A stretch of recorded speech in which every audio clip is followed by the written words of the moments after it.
Welcome, Namaste, Sat Sri Akal, Jai Shri Ram. My name is Jay Bansal. I'm the Vice President of Education for Vishwa Hindu Parishad of America. We have been running a number of webinars to raise the awareness of the reconstruction of Shri Ram Mandir in Ayodhya. So let me start by framing tonight's conversation. Long years ago, we made a tryst with destiny. And now the time comes when we shall redeem our pledge. Now, you will recognize these famous words spoken by the first Prime Minister of independent Bharat some 76 years ago. However, these words ring true even today for us, but in a slightly different context. Hindus made their tryst with destiny some 495 years ago.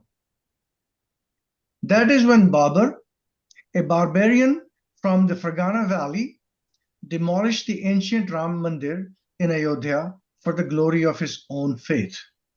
What a strange concept, destruction of another faith's place of worship for the glory of your own.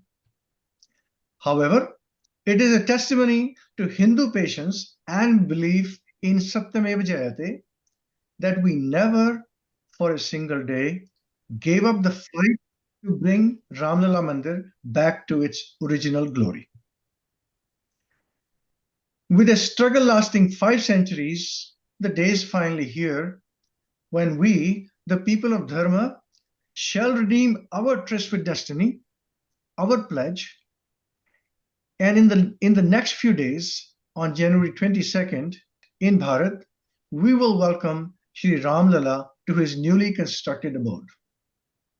And that day will go down in history when 1.1 billion Hindus all over the world will be able to bask in the bliss of that moment. I congratulate us all for being alive to be able to witness that special moment. Today, I'm in the presence of 3 very special people, 3 eminent personalities who have walked in the path of Dharma for the most of their adult lives. However, they were not born in the in Hindu Dharma, but they chose Hindu Dharma, they adopted Hindu Dharma at some point in their adult life of their own volition and for their own specific reasons, which we shall get into in a moment. However, my first order of priority is to introduce them properly. Now, quite frankly, they are so well known to all the people here, and you know, to even non-Hindus, that I perhaps don't need to say a whole lot about them. But you know, their backgrounds are so interesting that I feel like spending a little bit of a time just so you can see the breadth and depth of their experiences, their life journey, and what they have done for Hindu Dharma, over many years. So with that, let me begin with our first guest speaker, Shri Beni Tilmanji. He's also known by Balabhadra Bhattacharya Dasan, that is his Sanatan Dharma name. He's a direct disciple of Shri Divine Grace Shri Bhakti Vedanta Swami Prabhupada.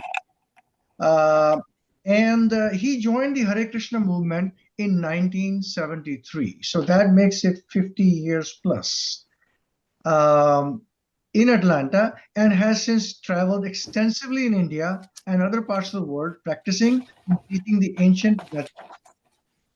Prior to joining the Hare Krishna movement, he was a successful entertainer in the Atlanta music scene during the late 60s and early 70s.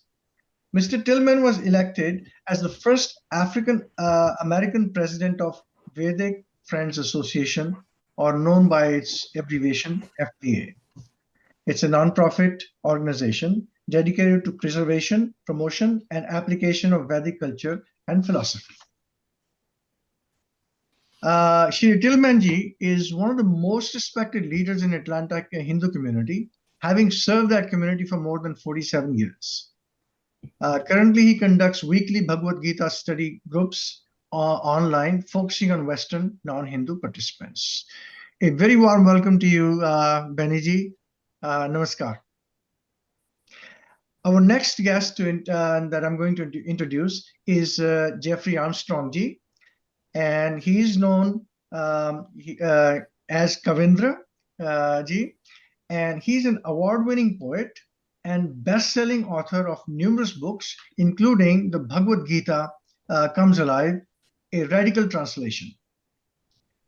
He has been featured in the CBC documentary Planet Yoga, the Leo Award-winning documentary Take Back Your Power, Wings of Yoga, and 2 documentaries on Ayurveda and psychology for Mind Value.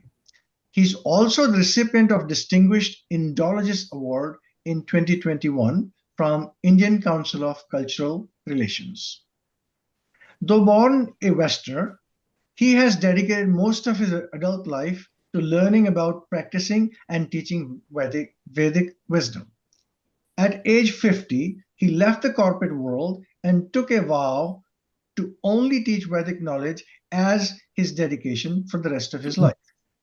For the last 3 decades, he has taught in the West and also worked with prominent Hindu organizations to help with the revival of Sanatan Dharma culture. He speaks at Hindu youth camps, universities, civic centers throughout India, America, Europe, and has a very fast-growing online presence. So again, a very warm welcome to you, Jeffrey ji. Namaskar. Sadar pranam. Thank you. Thank you, Jai ji. Jai Jai. Thank you. Thank you. And our third panelist, Stephen ji, has finally been able to overcome some gremlins in his system and is able to join us. A very warm welcome to you, Stephen ji. And let me read Namaste. And let me read a little bit of your background. Obviously, he grew up in a non-Hindu family, a Christian family, during which time he seriously studied the Bible to understand its teachings. In his late teenage years, he began to seek answers to questions not easily explained in his religion of where he was born. He began to search through other religions and philosophies for answers. Finally, after his first reading of the Bhagavad Gita, he felt that he had found the last piece of the puzzle that he had been looking for. Therefore, he continued to research all the major Vedic texts of India to gain a better understanding of the Vedic science until he became a full-fledged follower and practitioner of Sanatan Dharma and took on a Sanatan Dharma name, Shri Nandanandan Dasa. Since then, he has tirelessly worked to protect, preserve, and promote the deep spiritual knowledge of Vedic philosophy and its traditions, and has written over 50 books and numerous articles. Shri Nandanandan Das ji has also been initiated by His Divine Grace Bhaktivedanta Swami Prabhupada ji and has been involved in managing various Krishna temples in America since 1975. He has gone on several lecture tours where he has spoken at colleges, universities, corporations, and various temples or Hindu groups all across India, visiting every state of India except Meghalaya, Mizoram, and Tripura. Those are 3 small states on the northeastern part of Bharat. So with that, again, a very warm welcome to you, Stephen ji, and namaskar. Namaskar. I feel blessed to be in your august company, and I think we are going to have a wonderful conversation. I have a number of questions, and I think we could go on all night, but we're going to have to be very selective on the topics that we delve into. So first of all, this is a question that I'm going to pose to all 3 of you. And we'll start with Benny ji, and we'll just go around with Jeffrey ji, and then finally Stephen ji. So as we just explained to our audience, you have been walking in the path of Dharma for major part of your adult life, but you were not born in Dharma. So Uh, so I think I would like to know a little bit about your life's journey so far. Especially your quest for that spiritual fulfillment that you ultimately found in Sanatan Dharma. Hmm. And what exactly did you see in Sanatan Dharma that you thought was missing in your religion of birth? So roughly 5 minutes each, if you don't mind. Sure. Yeah. So Benji, I'll start with you. Thank you so much, JJ. Hare Krishna. First, I want to thank you for taking the time to organize this wonderful event. But I would be remiss if I didn't mention that Jeffrey Kavindra Rishi is a senior Prabhupada disciple to myself and to Sri Nandanandana. And I take great pleasure in being in his presence and in the presence of Sri Nandanandana. My journey is not so complicated. I was born in an African American community in a Christian environment, Southern Baptist to be precise. But since the age of 12, I had a burning question that could not be answered by anyone. And that question related to where did God come from? I've asked that question many times. Where did God come from? Because in the Bible, it says God stepped into space and separated the darkness from the light and created heaven and earth. So I thought, as a young kid in the inner city, where did God come from? I wanted an answer, never got it. So I stopped my Christian activity from 12 to like 18, 19 years old. I had no affiliation whatsoever. But something traumatic happened in my life around 1970, and that is my dear mother, who I love just immensely. She passed away at 50 or so years old. But then that's when my music career was really taking off, and I was living in Florida, playing with a rock and roll band. And we were moving up the scale. But then I got a phone call that my father passed away in 1971. So 70, 71. And then in the midst of that, my oldest brother passed away. So my mind was like, what is going on? What's happening here?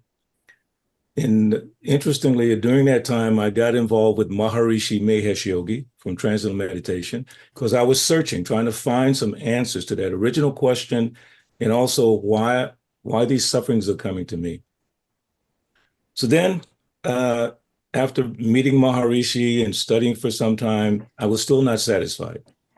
At that point, 1972, I came in contact with the Hare Krishna movement in Atlanta. I was just coming home from work, and all of a sudden, I met a Hare Krishna person, introduced me to the philosophy, and that's the beginning of my true spiritual progressive journey, which I've been on since that time. The other day, I was talking with Kavindra, and I realized something as we're talking about Lord Ram. I said, how many times have I said his name? And I calculated, and it shocked me.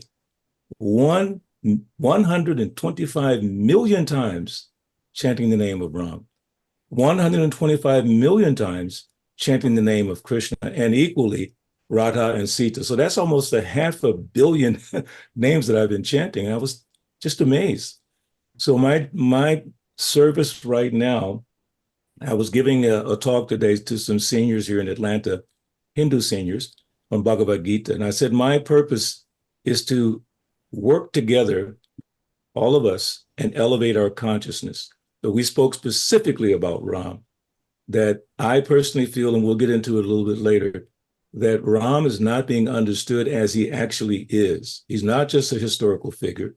He's not just a great leader. He's not just the husband of Sita, but he's much, much more than that. And we'll talk about that a little bit later. But that's kind of my journey. And I was president in the Atlanta Hare Krishna Temple for 18 years, president for the Philadelphia Temple for 6 years. And currently I'm serving on the board of directors for the Harrisburg, Pennsylvania Temple. So that's where I am. And plus, of course, as the president of Vedic Friends Association. Of course, Sri Nandananda Prabhu is the founding president. I'm just following in his footsteps, trying to hang on to what he's accomplished. So thank you very much for letting me share that briefly. Thank you, Benji. The floor is yours, Jeffrey ji, for your life's journey. It all began with getting born in a family that was not philosophical And I was the eldest of 5 children and had a stepmother who went completely crazy, bonkers, and spent my early years in and out of mental institutions talking to her. Yeah, Jeffrey G, can you get a little bit closer to your microphone, please? Is it possible? No, it's right in front of me. Okay. I'll All right. speak a little louder. How's that? Please. All right. So very quickly, I got to see that the world around me was crazy. And in seeing that, I began to ask questions. And when I asked them of my Christian church, they didn't like questions. And that just said to me, they seem to be nice people, but they don't like questions. So I began looking elsewhere. That journey took me to university, where I got degrees in psychology, literature, poetry, a variety of other subjects. And then the 60s was going very strong. Gurus started coming to the West. The way I like to say it is the British went to India and stole Lakshmi. But wherever Lakshmi goes, Vishnu goes. So Vishnu came to the West as yoga. For the children of the colonizers, that was us. So long story short, my intense journey of asking who knows what quickly led to Bharat, quickly led to Vidya. And in no time at all, in 1969, at age 23, I went into my guru's ashram, Divine Grace A.C. Bhaktivedanta Swami Prabhupada, and began my journey as a 5-year brahmacharya, which I spent 5 years doing, serving him, lived in 20 different temples throughout that time, all across America, out on the streets doing kirtan, in training brahmacharis to be celibates, trained a couple of thousand of them to be brahmacharis. And then when it was time to leave the ashram, the next step I took, I had been a Western astrologer before. I met my guru of Jyotish, M.K. Gandhi, and he said, well, I'm going to give you the mantras to the 9 planets, 9 grahas, chant each one 100,000 times. And when you've chanted 900,000 mantras, I'll teach you Jyotish. A friend of mine and I from the ashram did that, spent 3 months, 12 hours a day, chanting 900,000 mantras. He trained us to be Jyotishis. Then I went back to university, continued my education, and got a guru of Sanskrit who was a Benares Pandit teaching in the East-West Center at the University of Hawaii.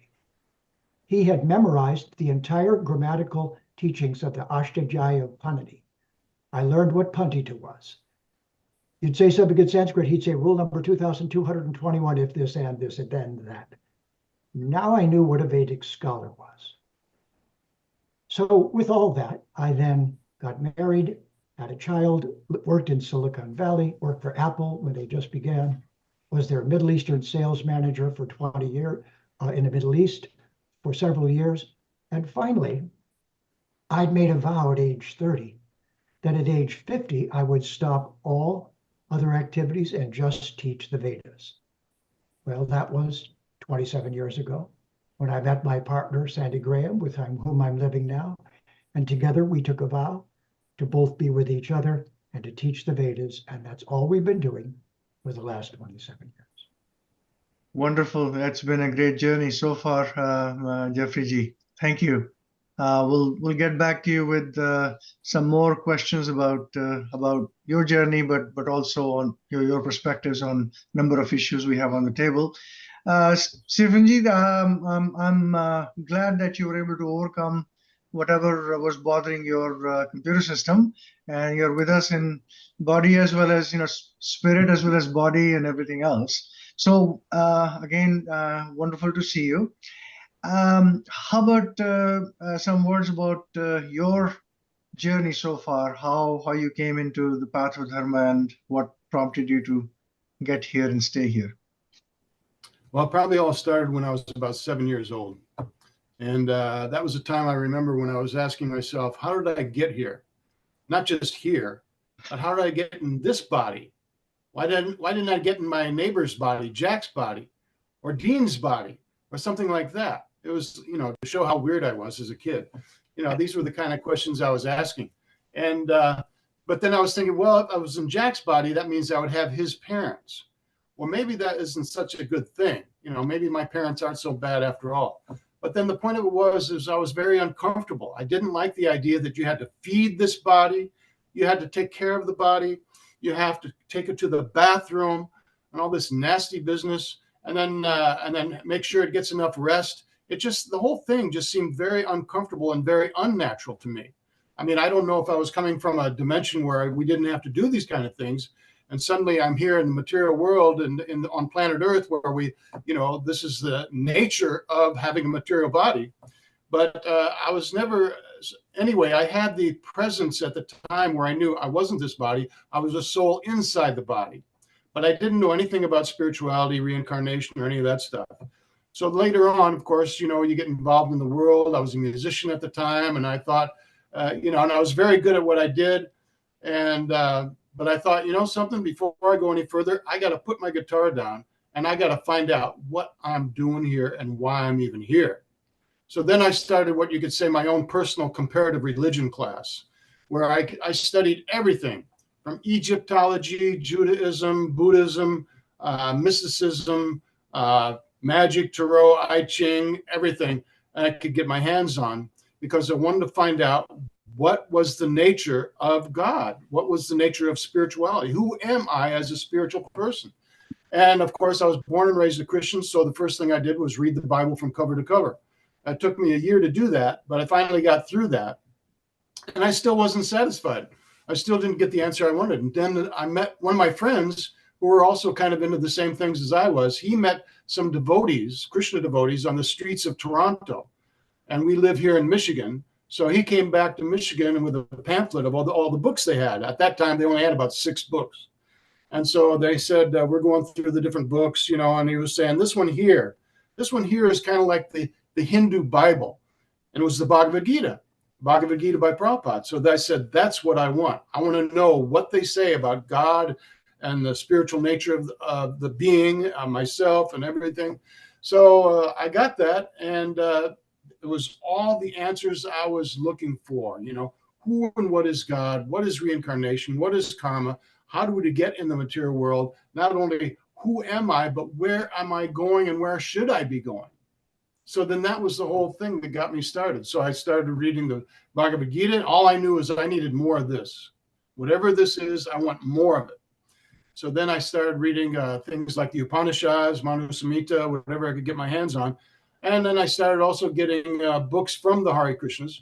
And finally, I came to a point where I gave up music and I joined the ashram in 1975. And so then I started learning temple etiquette and everything and how to do artis and rituals. But then the point of it is that when in 1987, I came to a point where I wanted to give this teachings to others, primarily other Westerners. So then I started writing. I wanted to write because I was terrible at doing book distribution on the streets. I mean, it just didn't work out for me. I was too introverted. So even though that may seem odd to say that now, after I've done thousands and thousands of lectures, but so finally I started writing, and it became a little bit of a cottage industry. Of course, that was in the old days. I formed my own publishing company, got into it myself. And then finally I wrote a book called Proof of Vedic Culture's Global Existence. I didn't think very many people would be interested in the topic, but I thought it was an important message to get out there. So after I got out there, I started getting these invitations from India to come and give a talk, come and give lectures, come and participate in a conference. So that opened doors that I never knew were even there. And so I've been on lecture tours all across India several times, and always being sponsored by somebody that wanted me to come or attend a conference or whatever. And so that's definitely helped my travels in India and how I got started. And then, of course, the thing of it was, then I went to places like Ayodhya. I went to places that were under attack, so to speak, by various other elements. And I became interested and also familiar with the ways that Vedic culture was being attacked from so many different angles, whether it's politically or from other religions or cultures or whatever.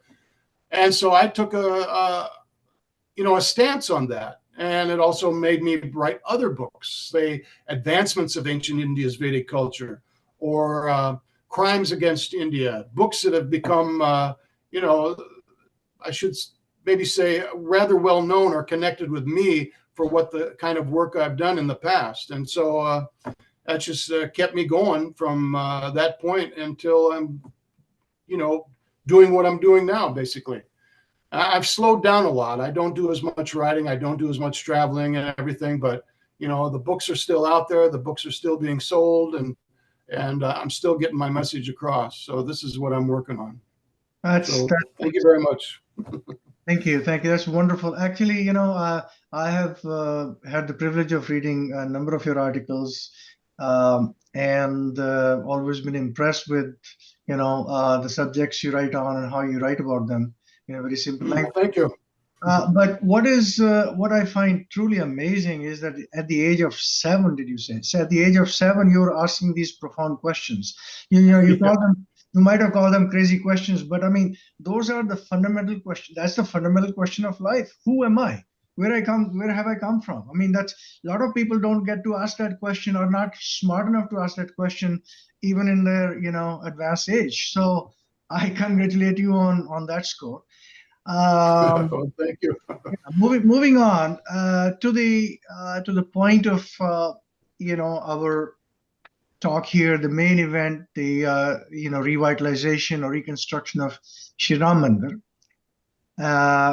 This is obviously an event that has captured the imagination of the Hindu world.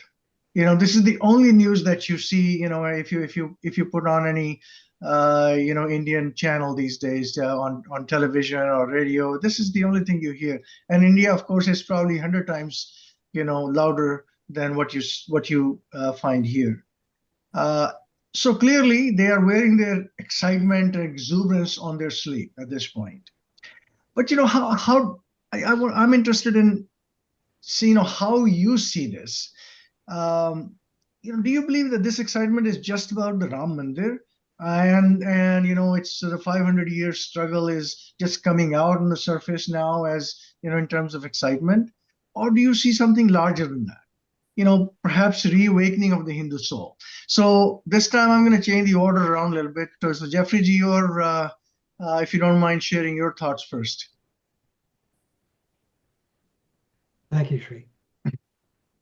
And to both of my wonderful companions. It's an honor to be with you today, Stephen and Balabhadraji. Well, likewise to with you, Jeffrey. Sri Nandanandana. Each of us will have something to say about this that comes from the not knowing and back into the knowing that took place in us contacting gurus and the Veda. Because when you have legitimate gurus and they give you the Vedic Vidya, then a no way of looking at the world opens up. And you realize you were living in a tiny one lifetime worldview where you only have one life. It's very dangerous. You could be sent to hell. No one knows how you got here. And here is a library of knowledge that opened up before us. Now, from that, the one thing that each of us in this group especially were given was a complete explanation of the underexplained person that's the head of the whole thing, which is the supreme being, the ultimate being. Who is that really? It's no small irony that the word God is from the Sanskrit hutam. If you look up a few videos on it, you'll see why. But the word God doesn't talk about the nature of the supreme. As a matter of fact, nothing any of us were taught in Western civilization really did. It just pointed up and went, that. But the Veda is based upon the Das avatars. Matsya, Kurma, Varahas, Cha, Narasingho, Chavamana, Ramo, and that's Parasurama. Ramo, Rama, that's Ram Sita. And Krishna, Krishna Kalkir Janardanaha. So what we learned is so distant from all of the one lifetime religions and civilizations. We actually were introduced to the ultimate supreme being. And given the history of Bharat, which is the history of these descents, the word history comes from the Sanskrit itihasa, which is the Ramayana and the Mahabharata. Those are the history. There is no other history because everything else stops a few thousand years back. And then we have dinosaurs and that's it. Pretty disappointing. But with the itihasa, we have the story of the descent of the persons of the Supreme, male and female. We have an entire story with a plot that's amazing. And we have characters. And what I was thinking as you were talking, well, here's one thing very few people think about. Ravana is obviously all over our planet right now. Raping and pillaging and stealing and harming and taking. So if you understand the story, we actually saw the villains first and the absence of a solution to what the Supreme really is. And so the Ram Mandir is actually more than just the reopening of a temple. It is the re-manifestation of the active culture that sees through a worldview that is Mahatma. It's big, it includes everyone. It answers everyone's questions, and it treats everyone with respect. And I don't want to talk too long in my first go at it here, so I just want to say what we all felt was this empty, dangerous word God became Sri Bhagavan, Sri Krishna, Sri Ram and Sita, a Leela, a demonstration of beauty, elegance, truth, of things beyond our own understanding, and of the fact that the ultimate and supreme being multiple times, but in the last two times came as a human-like being like us. And this is what our gurus gave us. I'll stop there because this is what this new temple to Ram is awakening. You might say it's turning the lights on. Could I say the Deepa has been relit as it did when Ram and Sita came back? The lamp lit. This is the lamp lighting, and thank you for conducting a lamp lighting ceremony with us. Yes, thank you indeed, Jeffrey G. I think I understand your message. This really is the relighting of the lamp of Hindu soul. Dhanyavad, thank you. Beniji, same question for you. Okay. As I said in the beginning, referring to Ramchandra, Lord Ramchandra, in my humble estimation, that he's not being explained fully. And Jeffrey did a beautiful job of explaining. So I see a major opportunity. Of course, it's a great achievement, bringing this temple back to life, just like in our Hare Krishna movement in Sridham Mayapur, West Bengal. We're building a big temple to commemorate Lord Chaitanya Mahaprabhu's appearance there. And it's very historical for us as well. But I see something really, really large here. And I'm just going to digress a little bit to what happened this week all over the country, which was the MLK, Martin Luther King Day, holiday. Now, a lot of people don't realize how much effort it went in to do that, to make that happen. It was a lot of struggle, a lot of just getting out there and explaining who this man was to the point where people understood, oh, he was a really great personality. Of course, he's African American, so that was kind of unusual, but because of what he had done. So I see a similar opportunity that requires a similar effort, international effort to achieve this. I've always said in my time as a Hare Krishna devotee, why are we not celebrating Janmashtami on a grand scale as far as this country? Why not Ram Navami? My guru, our guru, Prabhupada said that the celebration of Ram Navami should be on the same level as Janmashtami. It's that important. So even within our own circle, we're not fully understanding how important Ram is, what to speak of the general society. So what would it take for us to get people to understand the importance of Ram? Well, as Kavindra said, you have to understand he's God. It's like in Christianity. Don't think for 1 second everyone accepts the fact that Jesus Christ is whatever people say he might be, God or Son of God. But that effort made by our dear brothers and sisters in the Christian tradition is still going on. And it's like unabashed. You know, like they have phrases like, what would Jesus do? And we have a phrase like, what would Prabhupada do? But the fact of the matter is they are willing to put their lives on the line to profess the fact that Jesus Christ, in their estimation, is God or Son of God. I suggest, I implore, I beg at the feet of all of our Sanatan Dharma followers worldwide that we need to step a little bit more. And it's not proselytizing. Let's not mistake this to be proselytizing. This is truth telling. We need to be truth tellers. Ram is the Supreme Personality of Godhead. So I just want to finish with a verse from the Srimad Bhagavatam, translated by our guru, Bhaktivedanta Swami Prabhupada. I'll skip the Sanskrit because I am not that good at Sanskrit. Jeffrey could do a great job. But it's from the 9th canto of the Srimad Bhagavatam, 10th chapter, text number 2. It says, being prayed for by the demigods, the Supreme Personality of Godhead, the Absolute Truth himself, directly appeared with his expansion and expansions of the expansion. Their holy names were Ram, Lakshman, Bharata, and Satrughna. These celebrated incarnations thus appeared in 4 forms as the son of Maharaj Dasarath. So the point being that Ram is the Supreme Personality of Godhead. That seems a little counterintuitive because you said Krishna's Supreme Personality of Godhead. Now you're saying Ram is Supreme Personality of Godhead. So Srila Prabhupada says in his explanation, Lord Ramchandra and his brothers Lakshman, Bharat, and Satrughna are all Vishnu Tattva, not Jiva Tattva. And that requires a big discussion. What is this Vishnu Tattva? The Supreme Personality of Godhead expands into many, many forms. Advaitam, Achyutam, Anadam, Ananta Rupam.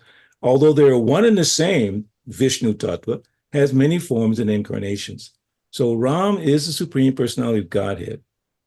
We need to speak about that more, not to be shy, not to be embarrassed. If anyone should be embarrassed, it should be me. Because I've been out on the streets of, as Sri Nandananda said, he was a little too shy to go out on book distribution. I've been out on the streets for 50 years proclaiming the glories of Krishna. And now I'm going to increase the proclaiming the glories of Ram. Ram is Supreme Personality of Godhead. And if that's the case, if he really is, then how much should we be glorifying him directly? Last point, in the presentation of Srimad Bhagavatam from Vyasadeva, Vyasadeva had given all the Vedic literatures. He's the author. But he was not satisfied. His Guru Maharaj, Narada Muni, came to him and said, what is your problem, my dear Prabhu? You've done all this wonderful work. And you fail to directly point to the devotional service of the Lord. So let us not fail in that attempt. As we're lighting this beautiful candle, this deepa, let us not fail in our responsibility to educate the world about the glories of Lord Sri Ram. And again, that temple in Ayodhya is so special, so nice, so wonderful, but it doesn't stop there. We need to take the spirit of the temple, take it out to the society and help them. So thank you for allowing me to share that. Thank you for those words of wisdom, Beniji. Stephenji, I have a slightly different twist on this question for you, if you allow me. Sure. So, and it really comes from your own writings. You have written a great deal about the destruction of Hindu temples by various invaders, especially during the Islamic period. Do you believe that the current excitement about Sri Ram temple among the Hindus is because this particular temple has a special place in their hearts, or do you think this passion will continue beyond this event, which comes next to few days, and will be channelized to recover our civilizational history and gems of our civilization, all the remaining thousands of temples from their ruins, and bring them back to glory? In other words, will this excitement continue to go forward? Well, I think it could. I think in both aspects, whether it's from the people's hearts or from a segment of history that's coming back, whatever, I think both of those elements are very valid because let's remember the Babri Masjid was built in 1528. And even after then, there were many battles to repossess the land. There were many deaths. There was many people that were killed during these battles and trying to protect Ayodhya, as well as reclaim it and reclaim the temples that had been taken over. And then until even in the 1980s, especially, there was a big push started in India and in America as well, as Indians and Hindus were becoming more awake to their culture and to the challenges that were being faced in places like Ram, and that they wanted to have this big push to build a Ram temple. So it was 1985 when Rajiv Gandhi's government allowed the Hindus access to the site, because before that, they couldn't even visit the site. So then, which brings me to my first visit to the Masjid at the time, because I wanted to see the birthplace of Lord Ram. That was back in 1990. I had gone to on a pilgrimage, and I wanted to see the birthplace of Lord Ram. And at the time, the place was really secure. I mean, there was secure fences all around, topped with barbed wire. You couldn't get into it except through one avenue, and that was to go up to the top of the hill. You had to go to the guard station, give your camera bag, all your belts, everything that could be used for some other alternative purpose, leave it in the guard shack. And then you could just wander down the path to the Masjid itself. Now, the Masjid had 3 domes, and in these 3 domes, the dome on the left was still used as a mosque, whereas the central dome and the dome on the right were used as Sitaram temples. And the Sitaram temples, you know, there was puja going on, there was a lot of devotees there, whereas the dome on the left, the mosque, there was hardly anybody there. There was hardly anything there. There was a few pictures, you know, a place to pray, things like that. But I was thinking, like, what's the point? Why not give back the site back to the Hindus, who, it's practically speaking, observes it as one of the most holy places in all of Hinduism? I mean, what better of a symbol of peace and cooperation could there be than to give the site back to the Hindus? Because obviously, otherwise it wasn't even being used very much. But anyway, what happened was, well, one thing that did happen that was a little scary was that when I finally came time to leave Ayodhya, I was on a train, mostly with pilgrims. I don't know if this was a sign of something to come, but I was on a train and we were heading out of Ayodhya. We were passing some big fields with some people, a large group of people playing cricket. And all of a sudden, this train started to slow down. And at that very time, a man started running down the hallway saying, "Close the windows, close the windows." And just as we were starting to close the windows, there was this bang, bang, bang. These people were throwing rocks at the bogies, at the train. And so we put the windows down. We all were cowering down under our seats, trying to make sure we didn't get hit with a rock or something like that. I still don't know exactly who was doing it because we weren't looking out the windows.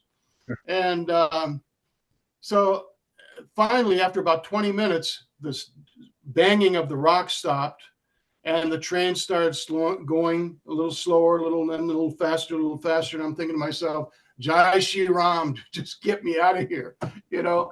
And so I could understand then that this is a real politically hot spot.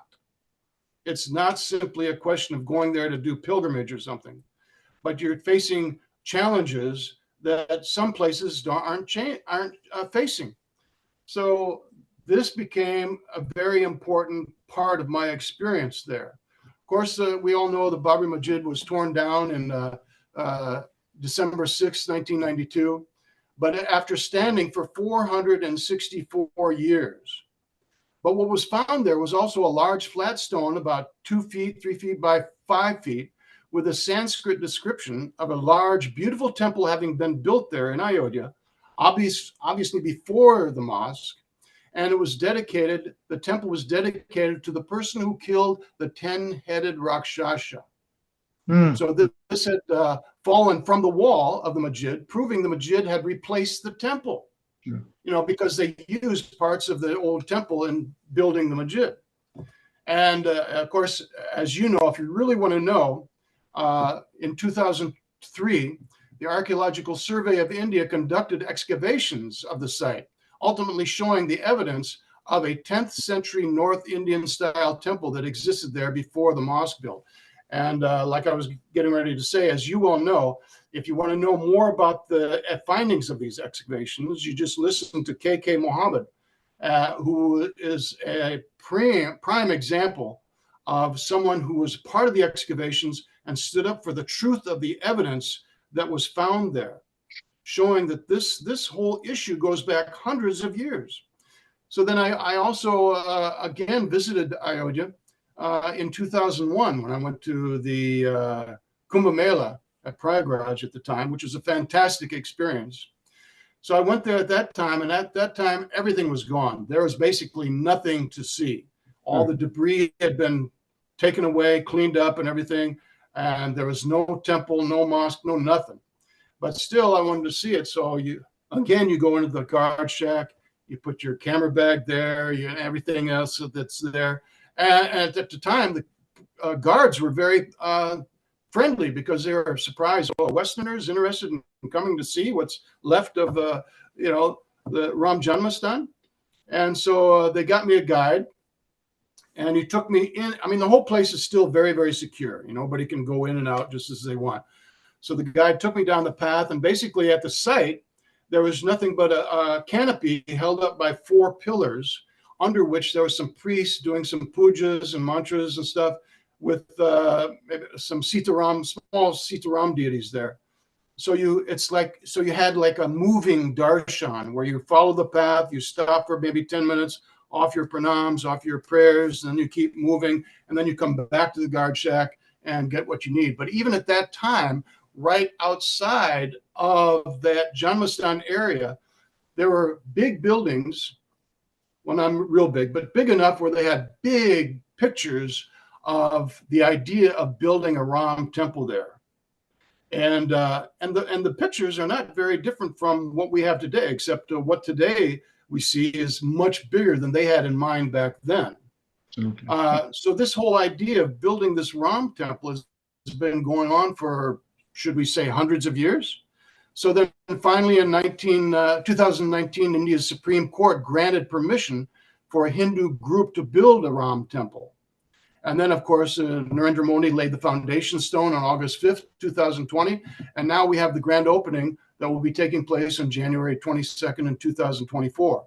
So a lot has been going on in the past 4 or 5 years.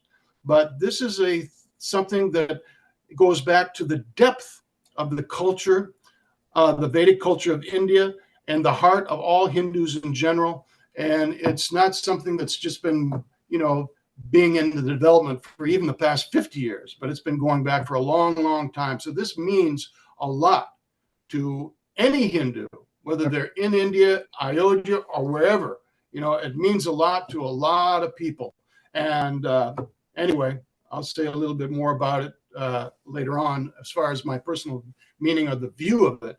But you can see this has been a struggle that is finally coming to a point where we hope brings peace and unity amongst the people of India, and particularly amongst the Hindus in general. Yeah. So I think that's you obviously gave a personal touch. Your visit and your personal experiences. I think that's wonderful. That really connects with the place in a very very substantial way. Building on what you just talked about, there's a long history of how the mandir was destroyed and then regained control of it through the Supreme Court case and all that.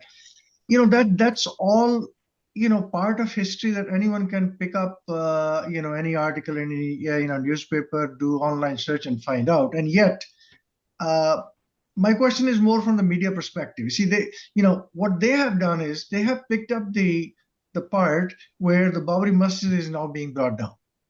Okay, and that's the only part that's being played out, as opposed to the entire 500-year sort of struggle, where the original temple has been destroyed by this barbarian, for Fergana Valley in Uzbekistan, and now Hindus are trying to regain control, and finally, been dragged through mud through legal cases 70 years.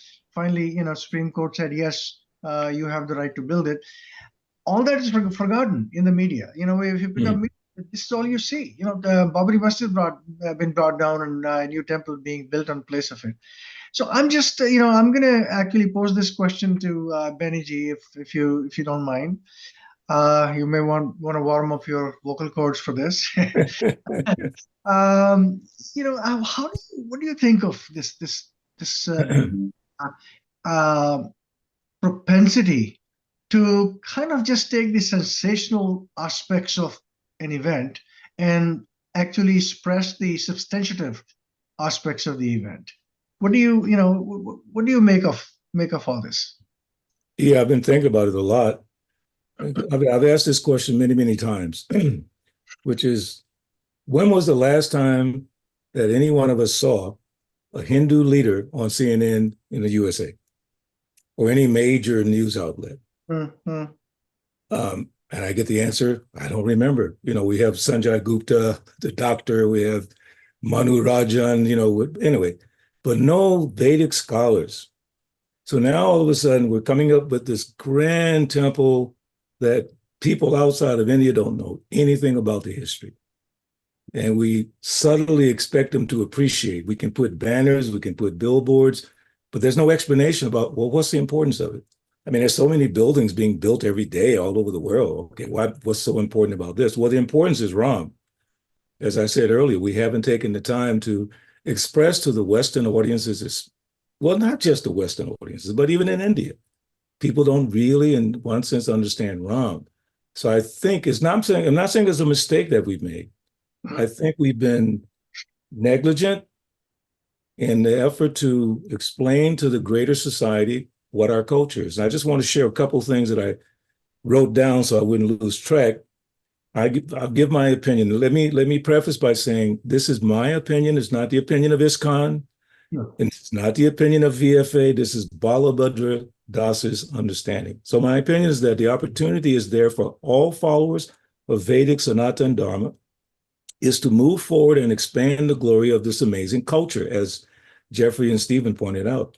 Also, a great Vaishnavacharya, Srila Bhaktivinoda Thakur, stated in a poem. Now, this relates to my feeling that we can only stay in the past so long before it drags us down. We have to move forward. So Srila Bhaktivinoda Thakur said, quote, "The past, it sleeps," meaning the past is gone.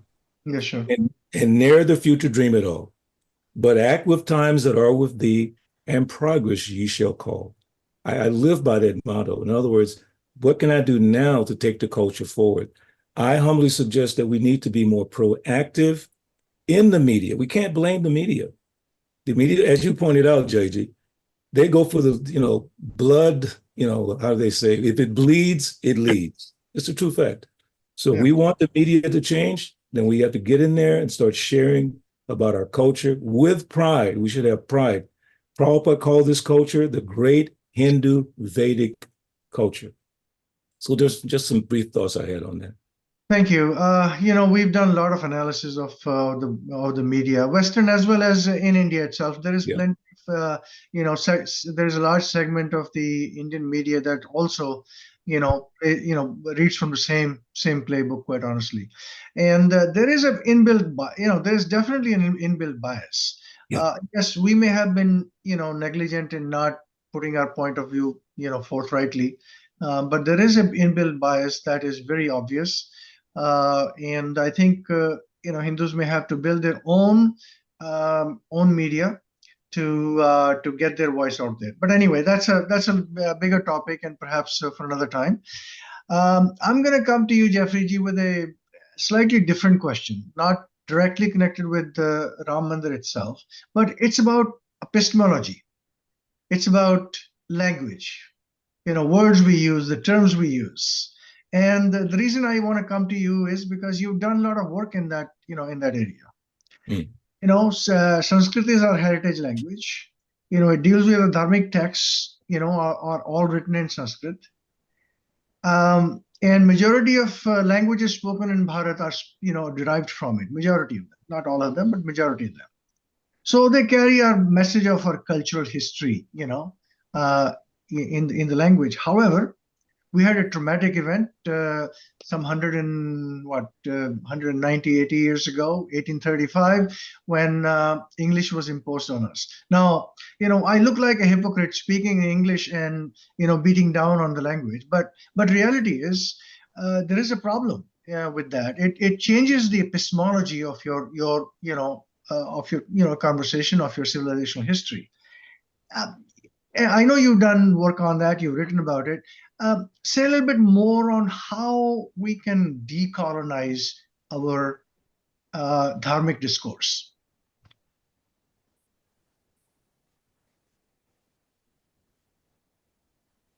Thank you, Jai. That's a very important question. And the thing that we should start with is to remind anyone who listens to this video that what is not taught in our schools globally is the irrefutable fact that Sanskrit is the most perfect language on our planet. It is a programming language in precision.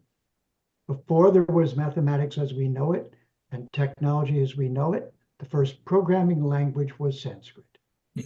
Every school should teach this. If they don't, they're lying. They're too smart to know otherwise. They just are lying. And they're accountable. It's not right to call that education. I called it deducation. Because you will not speak the truth. You're still just playing politics with the minds of children who should be learning. And if that's the case, no public school teaching English will again say that English began with Latin and Greek. They will say English began with Sanskrit, which is the mother language of Latin and Greek. And it's provable. And therefore, this is being overlooked. For the moment, don't worry about religion. Don't worry about beliefs. Worry about history. So what I would propose is we haven't recovered from colonization, where they purposely stopped funding Sanskrit in India so they could completely destroy the culture and replace it entirely with English. So the real truth of this is even deeper, and that is that during the period when all the indigenous cultures of the world were so badly damaged, who instigated that? The Catholic Church. It was called discovery. Discovery is the term the Pope used in a papal bull before Columbus went out that said all Catholics should go out in the world and discover it, which meant rape, pillage, steal, enslave, all of it. And no one has yet been taken to task for that. And that is not taught as history. It's avoided. So without going further down that road, turn it around and we have Sanskrit as the required language for all people of intelligence to understand the progression of words and meaning that is passed forward through history. So I started with language because language carries meaning. World is word made manifest. In the beginning, that's what they say. It was spoken into existence. Yes. And so it is with us that we speak things into existence. Now, what's remarkable, I just want to say this one part of it, is that there's cruel invaders, and then there's the Vedas. The Vedas. Vedas do not destroy cultures. The Vedic people never destroyed civilizations. Instead, they said this to them: I will treat you with respect always.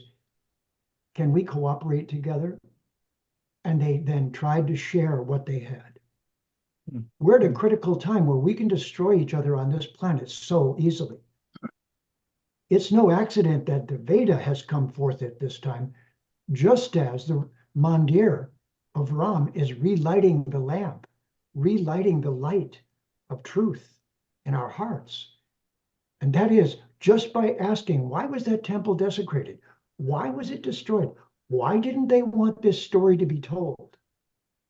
Because we live in a terrifying one lifetime worldview where you only get one shot at it in Judaism, Christianity, Islam, modern science.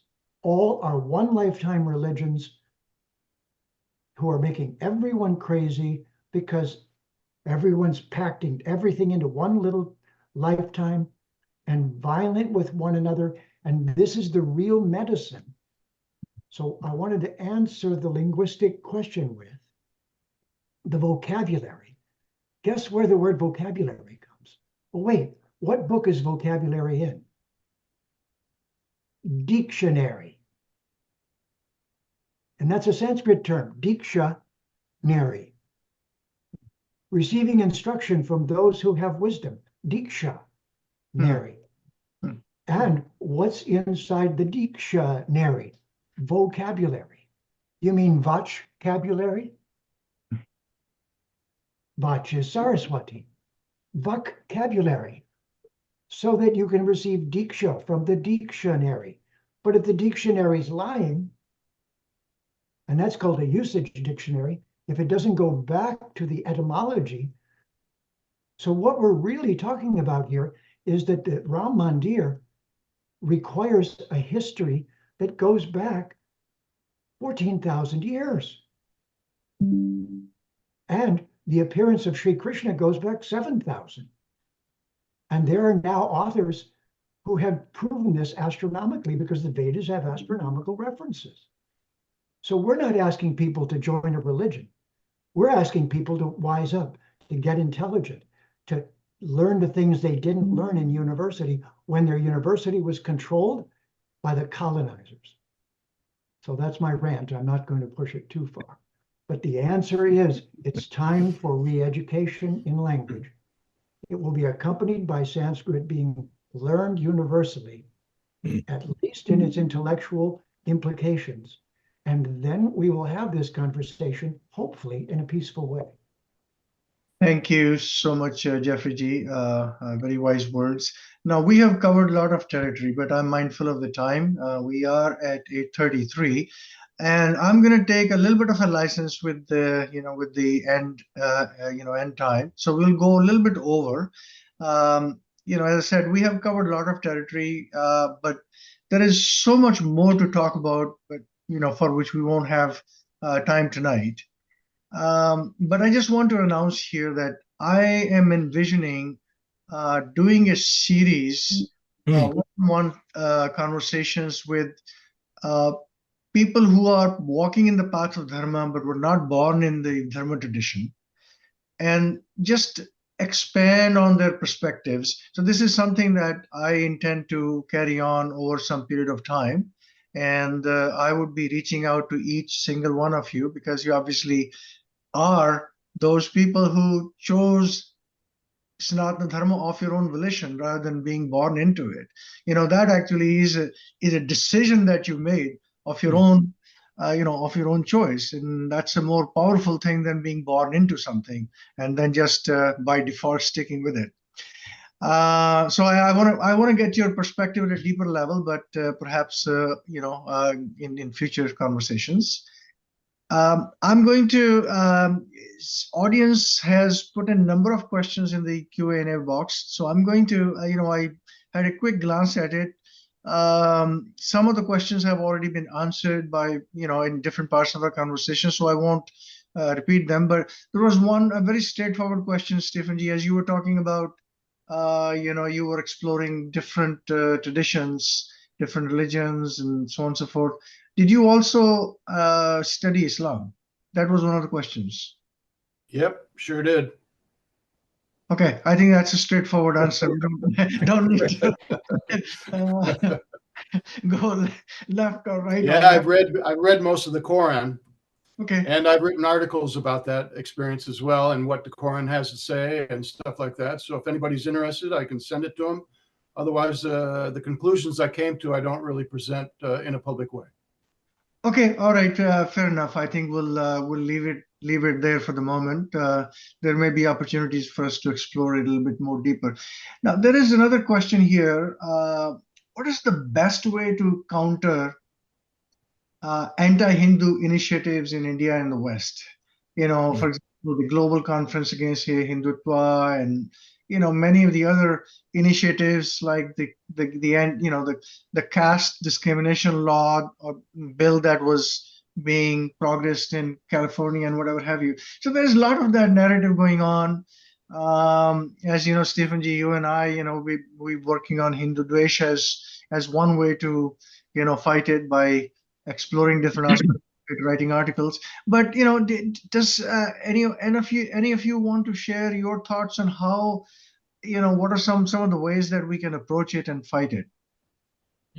Well, one of the things I look at is that there's two levels of this. First of all, there's the academics, and then there's the lay people. Academics almost always have their own world, their own language, their own ways of looking at things, and they're very proud, basically, to change their views. But when you're dealing with the lay people, most of the lay people, at least here in America, if you present something logically and in a way they can understand, they accept it. It's not that difficult. In fact, that's what why I started writing. I started writing. When I first started writing, one of the things that I read was that if you really want to reach a broad audience right at a 9th grade level, or some people say that at this day and age, it's a video generation or a meme generation. So you have to write at a 4th grade level. The point of it is, if you write too much, then people lose interest right away. So basically, you have to write in a language. Well, I have a mantra. I have a mantra that goes like this. First of all, if you explain something and people don't understand it, they'll never remember it. If they don't remember it, they'll never apply it to their lives. If they can't apply it to their lives, then basically you've missed your mark. You have missed the opportunity to give them something that they can use on a regular, practical way. Because basically, especially when it comes to people in America, the youth especially, even in India for that matter, or anywhere in the world, there's a mantra that they have. What's in it for me? What am I going to get out of it? Why should I pursue this path? Why should I bother to study this if it's not going to improve my life in some way? So you have to give them the means by which they understand how this is going to help them reach their highest potential. You can't just reach your highest potential materially. Everybody knows that it's like a dead end. You may make all the money you want, but still you're not satisfied. Still you're not happy. Well, how do you become happy? So you have to bring things up to a higher level. So this is what Vedic culture has to offer, because Vedic culture, it deals with the human being on every level, whether it's physically, say astrologically, emotionally, and ultimately spiritually, healthily, your health, everything. It deals with the human being on a holistic level, which is meant to bring you up to your highest potential. And so when people understand that, then they're ready to listen. Okay, I want to make more of myself. I want to become, I want to be all that I can be, as that saying used to say when they tried to get people to join the military. This is the way you can be all you can be. So when you start approaching people like that, they begin to listen and they begin to adopt certain things that are applicable to them. It's just our duty to offer what's applicable to them. The whole point of it is, like right now, you were saying that how can the media use this Ram temple in a way that can benefit society, you might say. But if you look at what's happening, the media is covering this like anything. And if you really want to know, say, the history of India, the evidence of what the Ayodhya temple was all about, listen to Meenakshi Jain, the historian. She is phenomenal. I mean, whenever she's around, I don't even pretend like I know anything, and she can explain things in a way which becomes very practical to see how deep this issue is, what the history of it is, and what the internal meaning of this Ram temple is all about, as we're discussing here. And the press is taking this message out to a wide audience. Of course, there's some politics, and of course, there's some sensationalism, because that's how you get viewers. But besides that, people are, looking this as a way to unite India, because all the material of the Ram temple is coming from different parts of India. You have different cultures, different even people from different religions that are participating in this building and establishing of the Ram temple. So there's a great positivity about this. And I think this is what should be emphasized. And I think as people see this, they begin to take the culture more seriously, because they see the potential that this culture has to offer. So anyway, like you say, we could go on about this, but I'll leave it there. Yeah, so we have to be I have to be respectful of the time for our audience as well as our eminent panelists. So I think we're going to have to bring this conversation, this really scintillating conversation. I've enjoyed it thoroughly, but I think all good things must come to a close. But let's carry on this conversation in other forums and perhaps one-on-one conversations. I like to thank all of our eminent panelists from the bottom of my heart for being here, for sparing your time and wisdom, sharing with our audience. And I look forward to carrying on this kind of conversations in future forums of this nature. Thank you so much. Dhanyavad. Jai Shri Ram. Jai Shri Krishna. Jai Shri Ram, Hare Krishna, Hari Bol, Hari Bol. Thank you for all you're doing. Thank you. Namaste. Great, Namaste. great job. Hare Krishna. Namaskar. Namaste.